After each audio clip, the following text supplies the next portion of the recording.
Critics are blasting President Obama for comments he reportedly made about ISIS.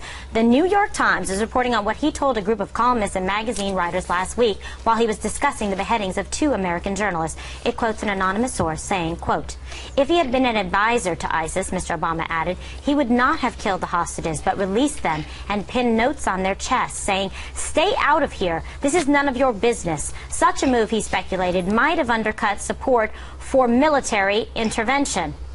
Well, what's his rationale? It's stupid. We're going to talk about that. Here's reaction from former U.S. Ambassador to the UN, John Bolton.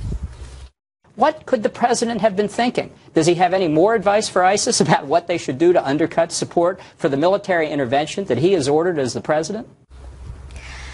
He just had me with the pin the notes. This seems to be so just off base. This is the commander-in-chief. They don't respond to, paperless post, Hallmark cards, pinning notes. Is everything a political campaign? I don't know. Is that all you do is strategize on behalf of yourself and other people? Because it seems inappropriate to be strategizing on behalf of your enemy. And by the way, for whom does it undercut military support? Would the American people see a bunch of journalists and aid workers wandering out of the desert, like Paddington Bear with a note pinned to their chest saying, "Oh, those ISIS guys are so sweet. I'm fond of them now. Let's not bomb them." No, but they wouldn't have paid attention. They wouldn't have paid attention. I agree with the president in terms of what he's saying is, had they not done this, nobody would care. Everybody knows what's going on now. 18-year-old kids and 80-year-old people know what's going on because of the severity and the grotesque actions that they took. If they just let them go, no one would care. We'd be concentrating on Ray Rice and the football players. And this is the commander. Look, obviously, he wasn't serious. The irony is that we just had the president stand before the American people and say there's no strategy to combat ISIS,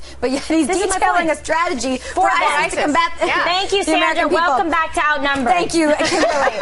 I was actually looking for the words of Julie Smith, former national security advisor to Vice President Joe Biden. He's saying that the term that I use is compounding complexity. It just keeps compounding, and there's no relief in sight. And I think, Harris, that's what we're all feeling here. Yeah, sometimes I wonder whether this president doesn't enjoy a little headwind. I mean, finally, he's answering back to the polling that said that Americans wanted him to take some sort of action. So here he comes, and he's telling Bashar al-Assad, leader in Syria, that if you touch our planes when we go in to get ISIS, I will destroy your defense system. We like that. Okay, that was strong, right? I like that okay, direction. so now you got a little wind at your back. Wait a minute. That feels like winning. Let me stop that. Oh, so we're fighting ISIS and Assad. Let me stop that. Let me put some headwind in front of myself and give ISIS some good advice. Like, it's not enough to I don't think he was making it to be good advice. I think he was having some banter with reporters, and what he was saying was what they did was they put the target on their back. They could have not done that, built themselves up another 2 years. I mean, it's a sick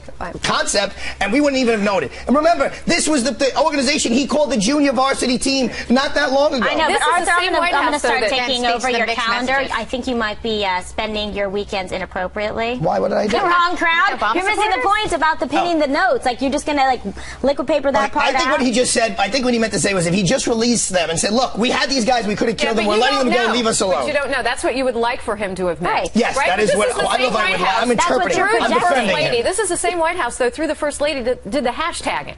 The hashtag. Yeah, where's the hashtag activism on ISIS? Why don't you start that, Arthur? That'd be a great idea. You could spend the day on Twitter. That was my responsibility. You know what, Arthur? The outnumbering is just beginning. All right, let's get it on.